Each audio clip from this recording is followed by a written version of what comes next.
Hi friends, చాలా రోజులకు ఒక మంచి డివోషనల్ వ్లాగ్తో మీ ముందుకు వచ్చేసానండి. ఇంకెందుకు ఆలస్యం, స్టార్ట్ చేద్దాం. ఇది ఏరియానో తెలుసా అండి మీకు? కాళేశ్వరం ఏరియా. సో మేము ఇక్కడ మ్యారేజ్కి వచ్చామండి, దగ్గర ప్లేస్లో. అలాగే ఈ ఆలయాన్ని దర్శించుకొని వెళ్దామని ఇటు వచ్చాం. సో సమ్మర్ అవడం వల్ల చాలా లోపలికి ఉన్నాయండి వాటర్. ఈ మెట్ల వరకు ఉండేవట. మేము లోపలికి అయితే వెళ్తున్నాం.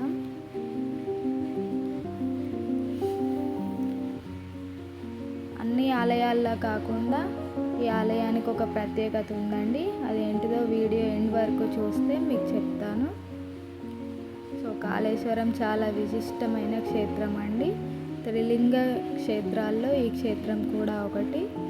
ఈ నదికి కూడా ఒక ప్రత్యేకత ఉందండి. ఏంటంటే సరస్వతి నది, ప్రాణహిత నది, గోదావరి నది, 3 నదుల సంగమం ఈ నది పరివాహక క్షేత్రం.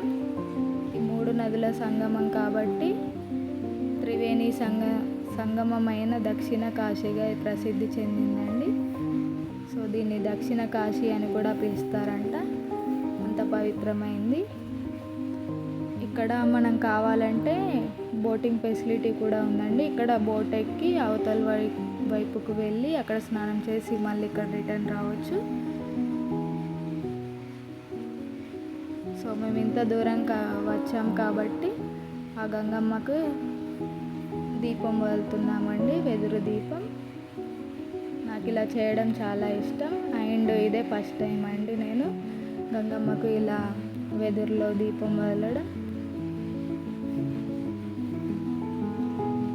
అలాగే ఇక్కడ శివలింగాన్ని పూజించుకొని మేము ఆ శివయ్యని దర్శించుకోవడానికి తిరిగి వెళ్తున్నాం.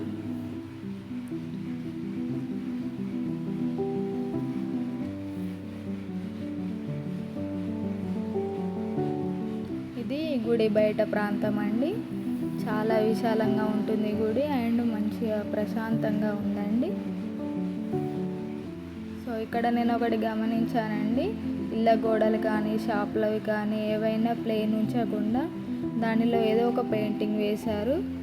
అంటే ఆ శివయ్య మహిమలకు సంబంధించినవి.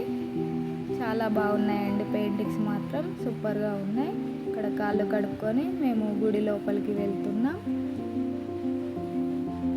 ఇది మెయిన్ డోర్.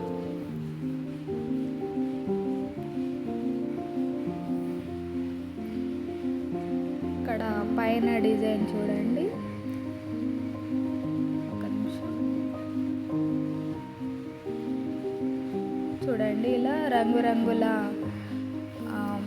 డిజైన్స్తో గుడి మొత్తం ఇలాగే అలంకరించిందండి. చాలా బాగుంది గుడి లోపల. ఇదంతా భక్తుల రష్ ఎక్కువ ఉన్నప్పుడు ఇవన్నీ నిండిపోతాయి. సో మేము సమ్మర్లో అన్సీజన్లో వచ్చాం కాబట్టి అంతా ఖాళీగా ఉంది. అండ్ మేము నైవేద్యం టైంకి గుడికి చేరుకున్నామండి. సో భక్తులు ఇంకా తక్కువగా ఉన్నారు. ఇక్కడ నంది విగ్రహం ఉంది, గజస్తంభం నంది విగ్రహం. ఇక్కడ గండ దీపం ఉంది. సో ఈ దారి గుండా మనం లోపలికి వెళ్ళాలి.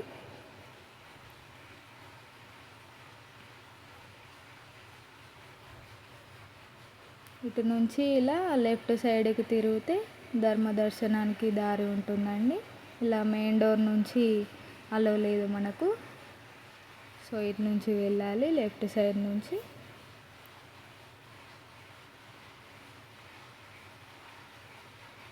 ఇలా కొద్ది దూరం నడిచిన తర్వాత చిన్న చిన్న దేవుళ్ళ విగ్రహాలు ఉన్నాయండి.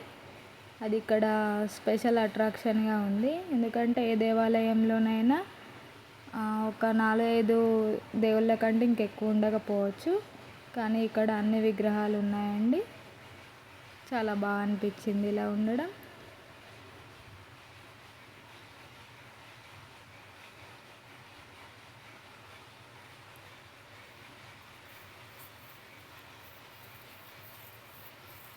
ఇలా వెళ్ళిన తర్వాత ఇక్కడ గణపతి ఆలయం వస్తుందండి.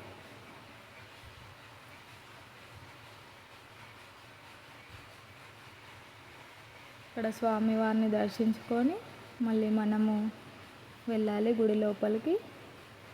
ఇక్కడ మళ్ళీ హనుమంతుల వారు ఉంటారు. ఇలా చిన్న చిన్న దేవుళ్ళ విగ్రహాలు ఉన్నాయి.